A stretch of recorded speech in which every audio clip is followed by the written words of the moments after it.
السلام علیکم۔ مرغی کے گوشت میں جان لیوا بیکٹیریا کا انکشاف کیا گیا ہے۔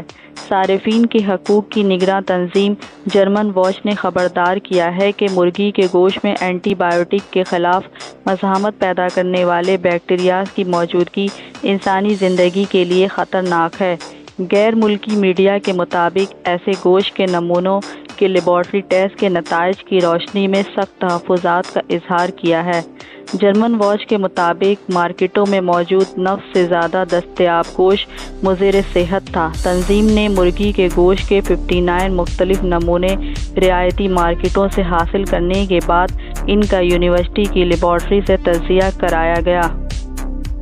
تجزیاتی رپورٹ کے مطابق فراہم کردہ نمونوں میں سے 56% میں ایسے جراثیم پائے گئے جو اینٹی بایوٹک کے خلاف مزاحمت رکھتے ہیں۔ تجزیاتی لیبارٹری میں ٹیسٹ کے لیے مرغی کا گوشت جرمنی کے اندر واقع 4 سب سے بڑے خانوں نے فراہم کیا تھا۔ جرمنی کی وزارت زراعت نے کی جانے والی ریسرچ پر اپنے رد عمل میں کہا ہے کہ پولٹری انڈسٹری میں اینٹی بایوٹک کا کثرت سے استعمال کیا جاتا ہے۔ ایسا بھی دیکھا گیا ہے کہ انسانوں میں بیکٹیریاز کو ختم کرنے کی اینٹی بایوٹک ادویات کے اثرات میں کمی واقع ہوئی ہے۔ ماہرین حیاتیات کے مطابق جتنا زیادہ اینٹی بایوٹک کا استعمال مرغی میں کیا جائے گا اتنی ہی بیکٹیریاز میں مزاحمت پیدا ہوگی، جس کا منطقی اور طبعی نتیجہ یہ نکلے گا کہ وہ انسانی صحت کے لیے سخت خطرات کا سبب بن جائے گی۔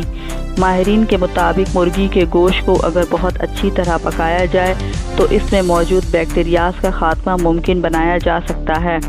مرغی کے کم پکے گوشت کے متعلق ماہرین یقین رکھتے ہیں کہ اس میں موجود بیکٹیریاز ختم نہیں ہوتے اور وہ کسی بھی انسان کو شدید بیمار کرنے کی صلاحیت رکھتے ہیں۔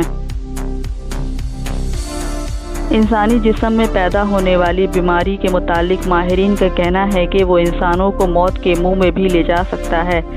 اس لیے ماہرین نے خبردار کیا ہے کہ گوشت کاٹنے والے بورڈ یا تختے پر بھی سپر بگ بیکٹیریا موجود رہ سکتا ہے جو انسانی جان کے لیے سخت مضر ہے۔ ماہرین کے مطابق پولٹری کے فارم پر کام کرنے والے ورکرز بھی بیکٹیریا کا شکار ہو سکتے ہیں۔